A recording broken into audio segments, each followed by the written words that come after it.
Hi everyone, welcome back to my channel. Class 12 physics में एक बार फिर से आपका स्वागत है।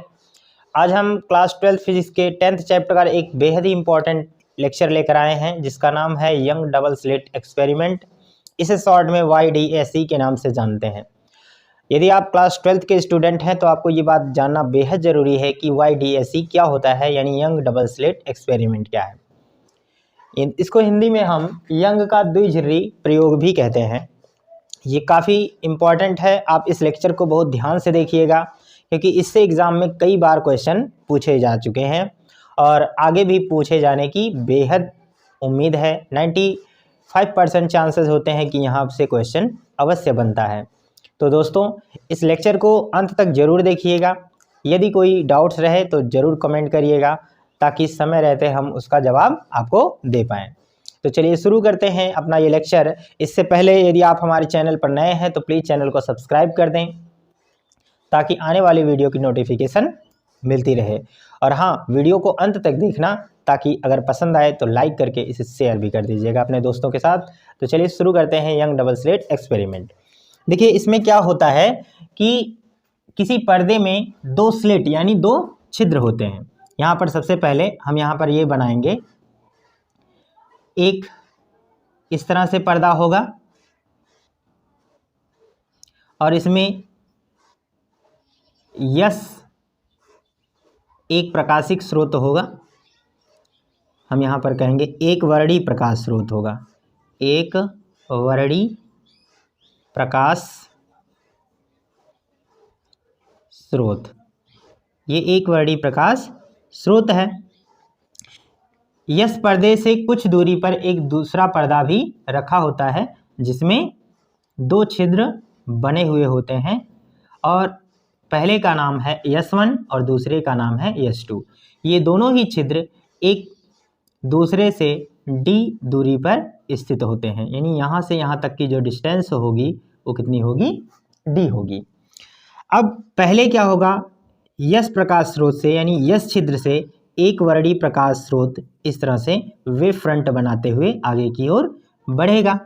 अब आप ध्यान दीजिए, जैसे जैसे ये वेव फ्रंट आगे पहुंचेंगे तो इस पर्दे के दोनों छिद्रों S1 व S2 से द्वितीयक तरंगिकाएं निकलेंगी। आप द्वितीयक तरंगिकाओं का सिद्धांत पढ़ चुके हैं। यदि आपने नहीं पढ़ा तो प्लीज़ उस लेक्चर को हमारे वीडियो के डिस्क्रिप्शन में जाकर देख सकते हैं। तो यहाँ पर से द्वितीयक तरंगिकाएं निकलेंगी, इसी तरह से वेव फ्रंट आगे की तरफ बनेंगे। देखिए क्या करना है, आपको यहाँ पर नहीं बनाना, हम यहाँ पर बता दे रहे हैं। ये दो छिद्र इस तरह से है, यहाँ से भी वेव फ्रंट इस तरह से ही बनेंगी, ठीक है, और इस छिद्र से भी वेव फ्रंट इस तरह से बनेंगे, ठीक है। और ये दोनों प्रकाश तरंगे जो होंगी वो एक दूसरे को विभिन्न बिंदुओं पर काटेंगी। कहीं कहीं पर तीव्रता अधिकतम और कहीं कहीं पर तीव्रता न्यूनतम होती है। जहाँ पर तीव्रता अधिकतम होती है वहाँ संपोषी व्यतिकरण, जहाँ पर न्यूनतम होती है वहाँ पर विनाशी व्यतिकरण। इसके लिए हमने एक शॉर्ट वीडियो बनाया है, आप उसे हमारे इस चैनल के प्लेलिस्ट में जाकर देख सकते हैं, जहाँ से आपको ये बातें बिल्कुल क्लियर होंगी कि यंग डबल स्लिट एक्सपेरिमेंट से ब्राइट और डार्क फ्रिंजेस कैसे बनते हैं। तो दोस्तों उसे ज़रूर देखिएगा, बहुत ही इंपॉर्टेंट टॉपिक है वो और शॉर्ट है। हमारे इस चैनल पर ही जाकर आप उसे देख सकते हैं, ठीक है। तो यहाँ पर इस तरह से बनेगा और इससे D दूरी पर एक दूसरा पर्दा भी रखा होता है। यहाँ से यहाँ तक की जो डिस्टेंस होगी वो D होगी। यहाँ पर हम दूसरा पर्दा एक रख देते हैं जहाँ पर व्यतिकरण के पैटर्न मिलने हैं। इस पर्दे का हम इन दोनों स्लिटों के मध्य बिंदु O, इसका मध्य बिंदु हम क्या मानते हैं, O मान लेते हैं। इसके पर्दे के मध्य बिंदु M पर मिला देते हैं, ठीक है। और यहाँ पर देखिए इस तरह से डार्क और ब्राइट फ्रिंजेस, जैसे ये पर्दा होगा यहाँ पर ऐसे डार्क फिर ब्राइट डार्क ब्राइट इस तरह से मिलता रहेगा, ठीक है, बनेगा। तो यहाँ पर हम देखेंगे, मान लेते हैं कि इस मध्य बिंदु M से कुछ दूरी पर एक पट्टी बनी गई। अब वो पट्टी डार्क फ्रिंज की है या ब्राइट फ्रिंज की है इसका अभी कंफर्मेशन नहीं करना है आपको। तो इस पॉइंट को हम क्या मान लेते हैं, P, और मध्य बिंदु से जो इसकी डिस्टेंस है वो होगी Y। याद रखें कि कहीं कहीं पर इसकी इसको जो प्रदर्शित करने का मध्य बिंदु से इस पी बिंदु की जो दूरी है उसे काई एम से भी दर्शाया जाता है। तो आप कंफ्यूज नहीं होंगे, अगर कहीं पर आपको काई एम लिखा हुआ दिखे तो भी आप वाई को ही कंसीडर करना है, मानना है, ठीक। अब मान लीजिए यशवन से एक द्वितीयक तरंगिका निकली और इस पी पॉइंट से जाकर मिल गई, तो इस किरण को हम क्या बोलेंगे, यशवन पी बोलेंगे। देखिए ये बल्कि एक किरण नहीं है। आप सोचेंगे सर यहाँ पर तरंग प्रकाशिकी पढ़ा रहे हैं तो यहाँ पर किरणों को क्यों निकाल रहे हैं। देखिए अभी अभी हमने आपको इस तरह से व्यतिकरण के पैटर्न दिखाए हैं, इस तरह से व्यतिकरण के पैटर्न दिखाए हैं। तो जहाँ पर ये जो तरंगे हैं काट रही हैं, हम क्या करेंगे, जहाँ पर उच्चिष्ट बन रहा है, कहने का अर्थ है श्रृंग से श्रृंग, गर्त से गर्त मिल रहा है, यानी यहाँ पर संपोषी व्यतिकरण की जहाँ पर घटना घटित हो रही है उन्हीं बिंदुओं को हम मिलाते हुए समझ लीजिए कि आगे बढ़ाएंगे यहाँ पर। और S2 से भी वैसे ही एक किरण को हम यहाँ से मिला देंगे, ठीक है, इस जगह पर ऐसे मिला देंगे। और मध्य बिंदु O से भी इस P को क्या करिए, मिला दीजिए। मान लीजिए यह कोण क्या है, थीटा है, यहाँ से ये थीटा कोण बनाते हुए आपको मिला देना है। तो उम्मीद है कि इतनी बातें आपको समझ में आ गई होंगी। अब हम क्या करेंगे, ध्यान दीजिए। सबसे पहले हमने क्या किया, एक पर्दा रखा जहाँ से एक वर्णीय प्रकाश स्रोत यस छिद्र से आगे बढ़ेगा। वे फ्रंट इस तरह से बनेंगे, इनसे कुछ दूरी पर एक दूसरा पर्दा है जिसमें S1 व S2 दो छिद्र एक दूसरे से स्मॉल d दूरी पर रखे हैं। इससे कैपिटल D दूरी पर एक तीसरा पर्दा है जिस पर व्यतिकरण के पैटर्न प्राप्त किए जाने हैं, ठीक है। S1 व S2 के मध्य बिंदु O से इस पर्दे के मध्य बिंदु M से एक रेखा मिला दीजिए और इस पर्दे पर मध्य बिंदु से Y दूरी पर एक बिंदु P हमने लिया, जहां से OP यहाँ पर POM थीटा कोण बनाते हुए ये भी मिला देंगे, S1 को P से, S2 को भी P से मिला देंगे।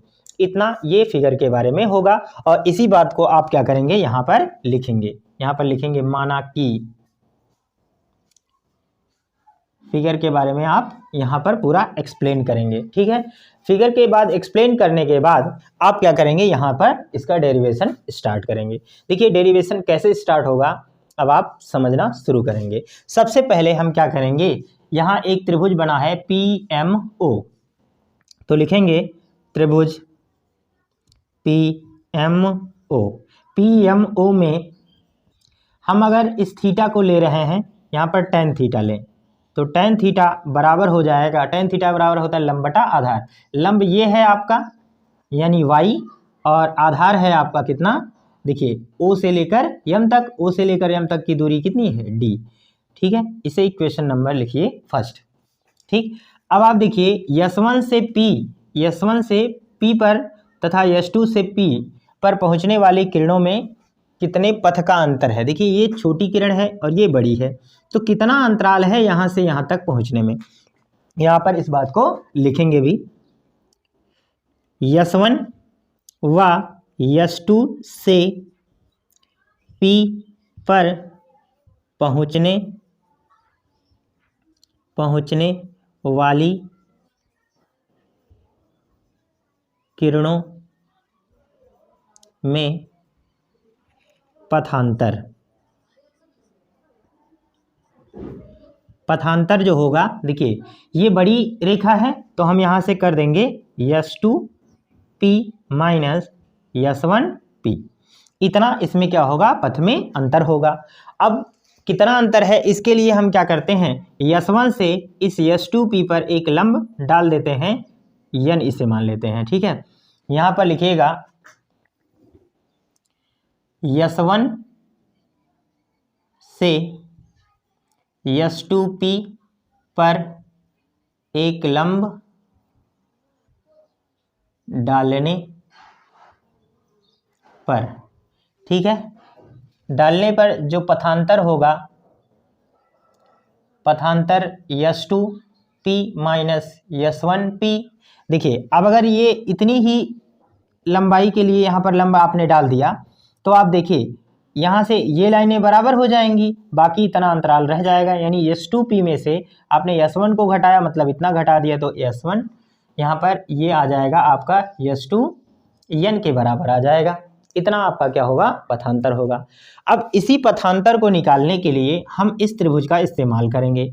ये जो कोण थीटा है वही कोण क्या होगा, यहाँ पर भी थीटा के इक्वल हो जाएगा। ठीक है, इस बात को आपको समझ के रखना है, ये थीटा कोण इस कोण के बराबर ही रहेगा।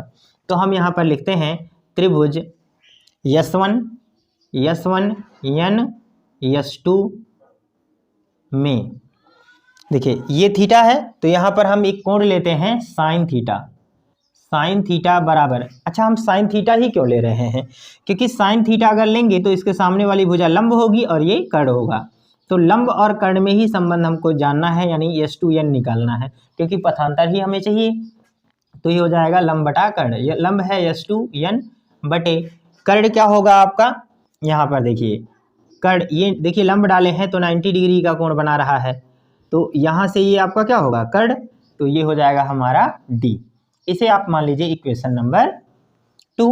अब एक बात और आपको ध्यान देना है कि यदि यह थीटा कोण सूक्ष्म हो, यहाँ पर लिखेंगे यदि थीटा सूक्ष्म हो, तब अगर थीटा सूक्ष्म होगा तो हम ये कह सकते हैं कि tan थीटा बराबर थीटा, और ये बराबर हमारा हो जाएगा यहाँ पर y अपॉन कैपिटल D, और इसी तरह से ये साइन थीटा बराबर भी थीटा के हो जाएगा, और ये हमारा हो जाएगा S2N अपॉन स्मॉल d, और यहाँ पर देखिए ये भी थीटा के बराबर है, ये भी थीटा के बराबर है, तब हम कह सकते हैं कि y upon capital D is equal S2N upon यहाँ पर हो जाएगा स्मॉल d।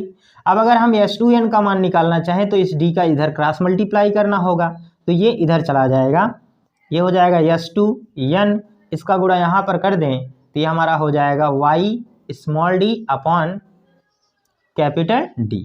तो ये हमारा हो जाएगा पथांतर। पथांतर को हम डेल्टा से भी रिप्रेजेंट करते हैं, तो हम चाहें यहाँ पर ऐसे लिख सकते हैं पथांतर डेल्टा बराबर y small d upon capital D। तो इस फॉर्मूले को हम इस फॉर्मेट में भी लिख सकते हैं। तो ये हमारा जनरल सा फॉर्मूला आ गया पथांतर निकालने के लिए।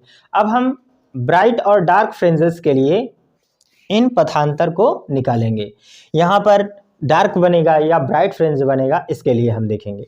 तो सबसे पहले यहाँ पर हम लिखते हैं, ठीक है, यहाँ पर लिखिएगा दीप्त फ्रिंज, दीप्त पट्टी। अब दीप्त पट्टी का मतलब होता है bright fringe, BRIGHT, bright fringe. ठीक है, ब्राइट फ्रिंज के लिए हम निकालेंगे। ठीक है, तो दीप्त पट्टी के लिए हम कहें कि संपोषी व्यतिकरण के लिए, संपोषी व्यतिकरण, जहां पर संपोषी व्यतिकरण की घटना घटित हो, इसके लिए हम क्या करेंगे, देखिए यहाँ पर संपोषी व्यतिकरण के लिए जो पथांतर होता है, पथांतर डेल्टा बराबर ये फॉर्मूला होता है n लैम्डा के। किसके लिए होता है, n लैम्डा के बराबर होता है।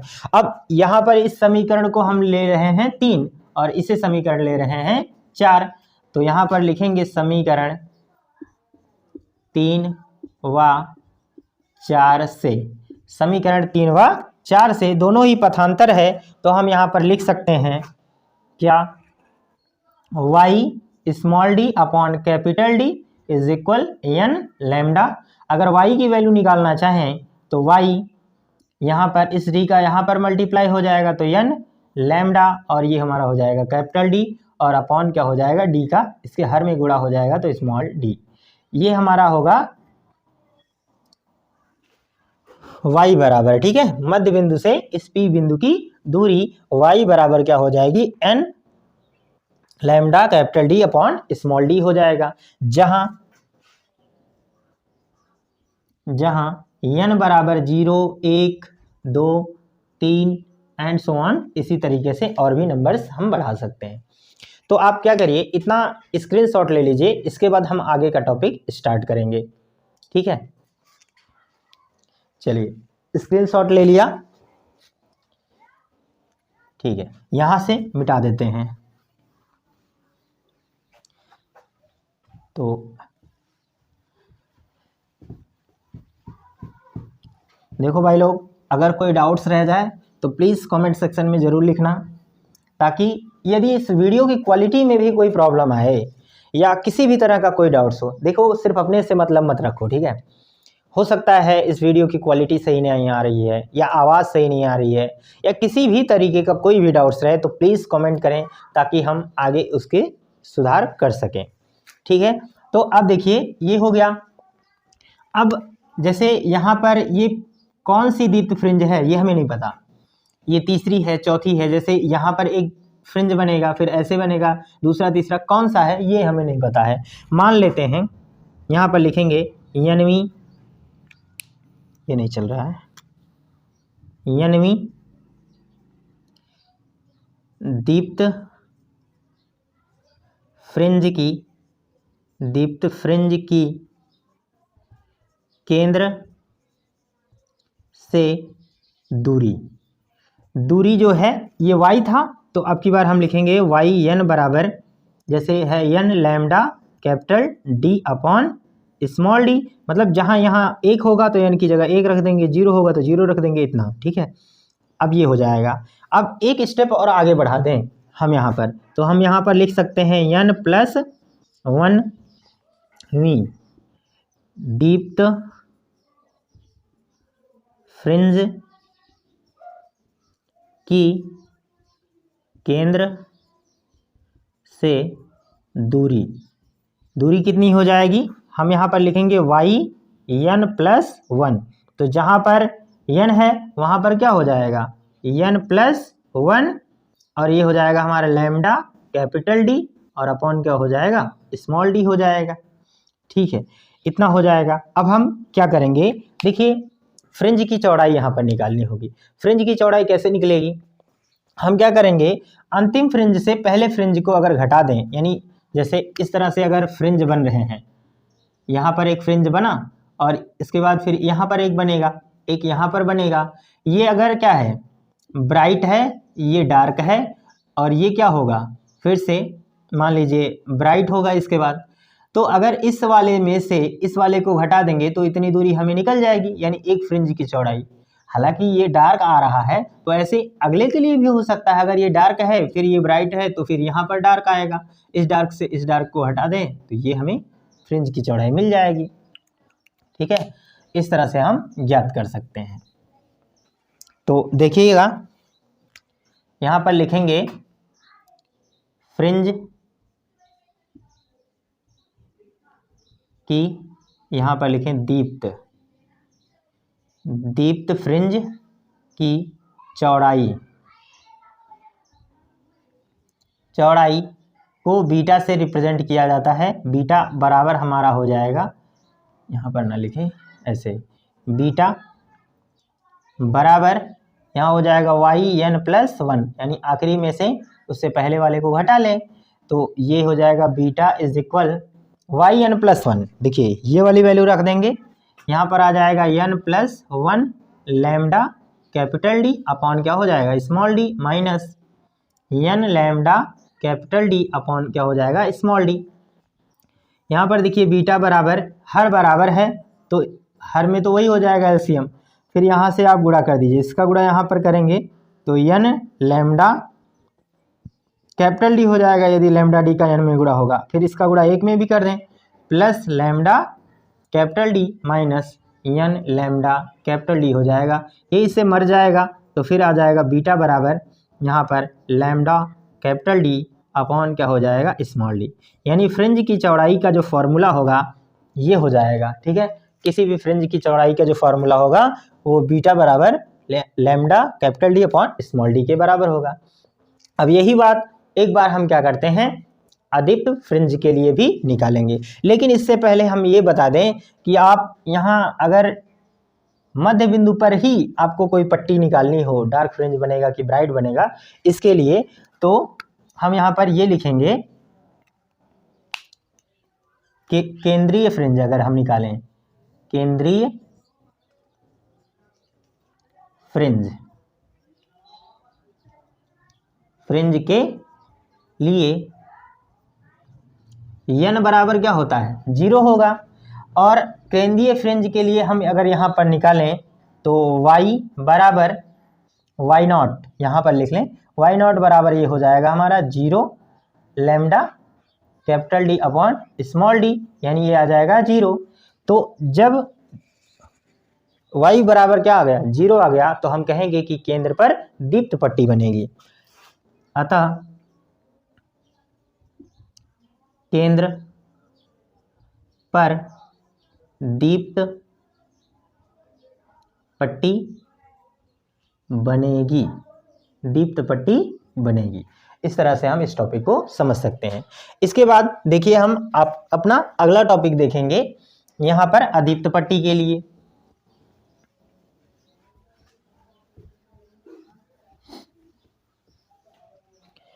यहाँ पर बात करेंगे अदीप्त पट्टी की। अदीप्त पट्टी, अदीप्त पट्टी मतलब डार्क फ्रिंज। डार्क फ्रिंज के लिए, डार्क फ्रिंज मतलब हम यहाँ पर कह सकते हैं विनाशी व्यतिकरण, व्यतिकरण। हमें लग रहा है कि सही से दिख नहीं रहा है ना, तो अपने हम मार्कर को थोड़ा सा क्या करें, इंक पिला दें, है ना। जस्ट वेट 1 मिनट, तब तक आप इस टॉपिक को तो थोड़ा सा रिमाइंड करके देख लीजिए, तब तक हम इसको अपना, ये प्यास लग जाती है ना काम करते करते। चलो अब शुरू करेंगे विनाशी व्यतिकरण के लिए। इसको थोड़ा सा हम फिर से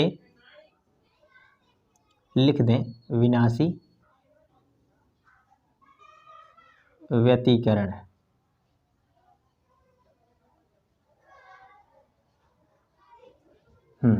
अब दिख रहा होगा विनाशी व्यतिकरण के लिए।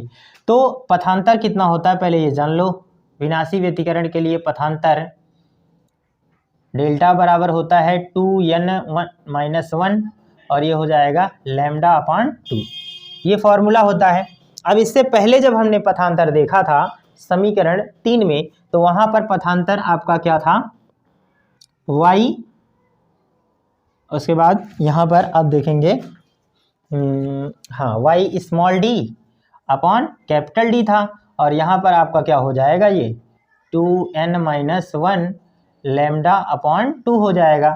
अब यहाँ से y की वैल्यू निकालें तो ये सब इधर चला जाएगा, तो ये हो जाएगा 2n-1 और ये लैम्डा यहाँ से कैपिटल D का गुणा हो जाएगा। अब नीचे क्या हो जाएगा, स्मॉल d आएगा, तो ये 2 पहले से है तो स्मॉल d हो जाएगा। अब हम यहाँ पर लिखेंगे यानी डार्क फ्रिंज के लिए, यानी डार्क फ्रिंज के लिए हम अगर देखें तो ये हमारा आ जाएगा yn बराबर 2n-1 और लैम्डा कैपिटल D अपॉन क्या हो जाएगा, 2 स्मॉल d, इतना हो जाएगा। आप चाहे तो फिर से एक बार इसका स्क्रीनशॉट ले लें, उसके बाद हम फिर आगे के टॉपिक्स को कंप्लीट कर दे रहे हैं, ठीक है। चलो हो गया होगा।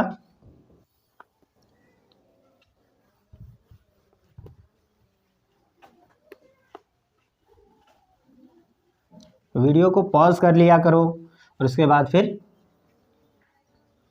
यहाँ से नोट कर लिया करो, ठीक है। अब देखो यहाँ पर क्या हो जाएगा, यानी डार्क फ्रिंज के लिए इतना है, तो यहाँ पर n+1v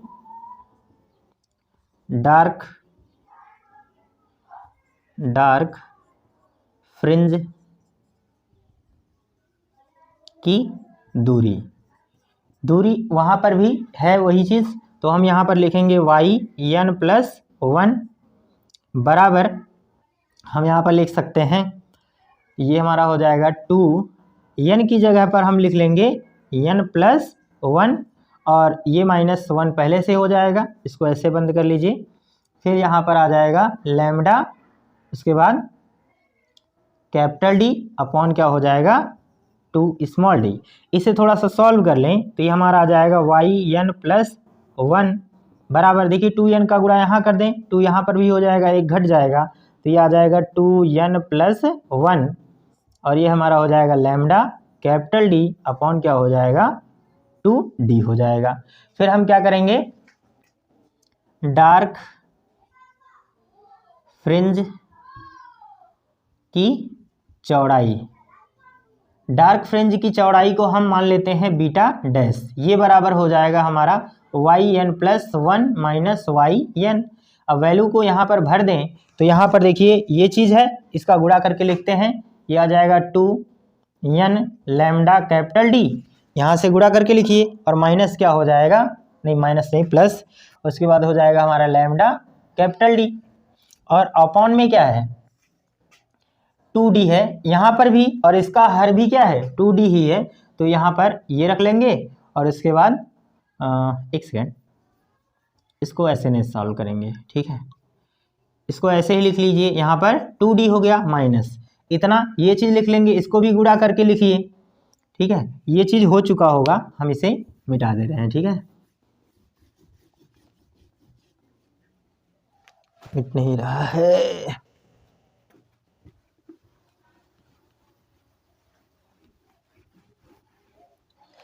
ठीक है। अब देखो इधर हो जाएगा 2n लैम्डा कैपिटल D और माइनस लैम्डा कैपिटल D, ये हो जाएगा, और अपॉन में हो जाएगा 2d। अब देखिए हर बराबर है तो यहाँ पर 2d स्मॉल में हो जाएगा, और जब इस माइनस का गुणा यहाँ पर करेंगे, इन दोनों को आपस में जोड़ेंगे, तो 2n lambda capital D plus lambda capital D और माइनस आगे का चिन्ह n लैम्डा कैपिटल D, और ये चिन्ह बदल जाएगा तो प्लस लैम्डा कैपिटल D हो जाएगा। यहाँ से ये पद इससे कट जाएगा, लैम्डा D मिलकर हो जाएगा 2 लैम्डा कैपिटल D अपॉन क्या हो जाएगा 2 स्मॉल d, 2 से 2 कट जाएगा, तो हम कह सकते हैं कि बीटा डैश बराबर आ जाएगा लैम्डा कैपिटल D अपॉन क्या हो जाएगा स्मॉल d, ठीक है, इस तरह से। अब आप देख रहे हैं कि बीटा बराबर भी आपका लैम्डा अपॉन कैपिटल D आया था, ठीक इसी तरह से बीटा डैश भी यही चीज़ आ गया, तो हम ये कह सकते हैं कि डार्क फ्रिंज और ब्राइट फ्रिंज की जो चौड़ाई होती है वो सेम होती है, बिल्कुल बराबर होती है। तो हम यहाँ पर लिख सकते हैं अतः